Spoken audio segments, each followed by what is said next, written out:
kita akan sampaikan dulu apa sih sebenarnya yang sedang banyak dibicarakan oleh netizen ya di Instagram IDX Channel.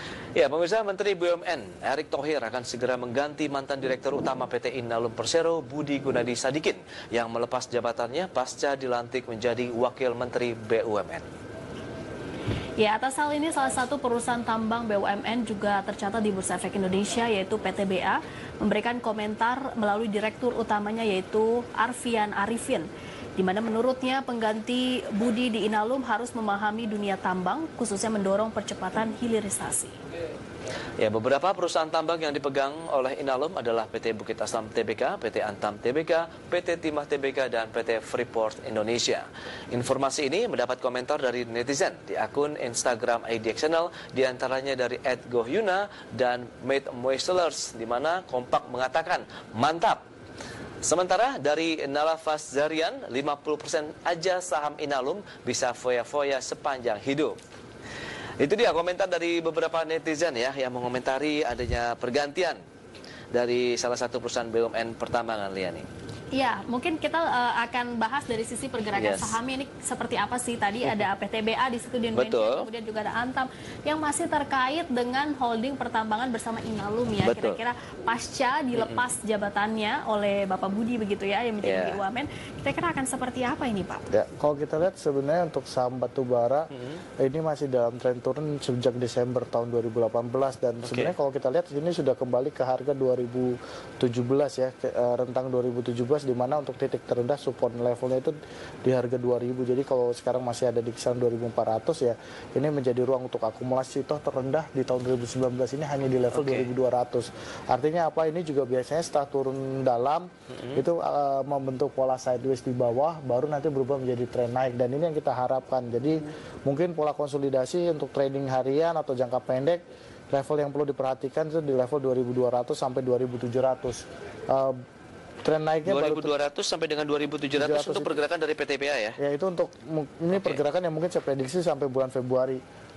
Ini yang perlu menjadi catatan, di mana untuk tren bullishnya itu baru terjadi setelah breakout level 2750. Oh, itu berarti masih ranging ya? Masih 2200 sampai dengan 2700 pergerakan dari PTBA.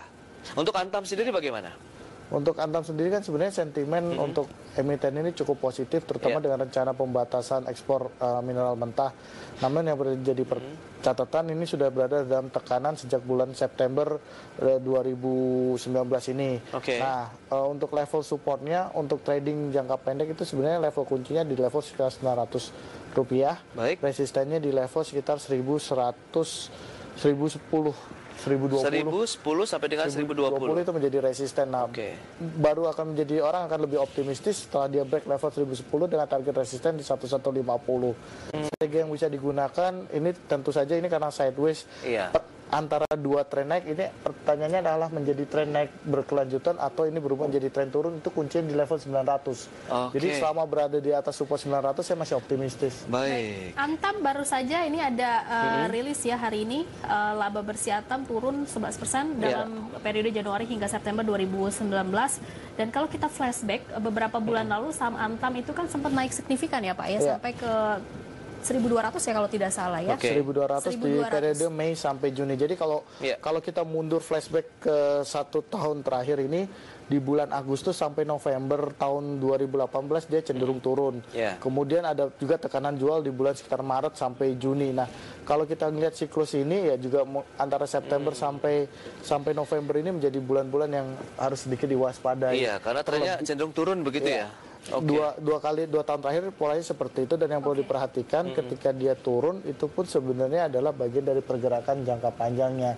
Jadi tadi saya sampaikan support 900 itu level penting. Nah, apa yang terjadi jika breakdown? Jika breakdown yang bisa kita lakukan adalah reakumulasi di posisi sekitar 750 sampai 800. Jadi untuk posisi di bulan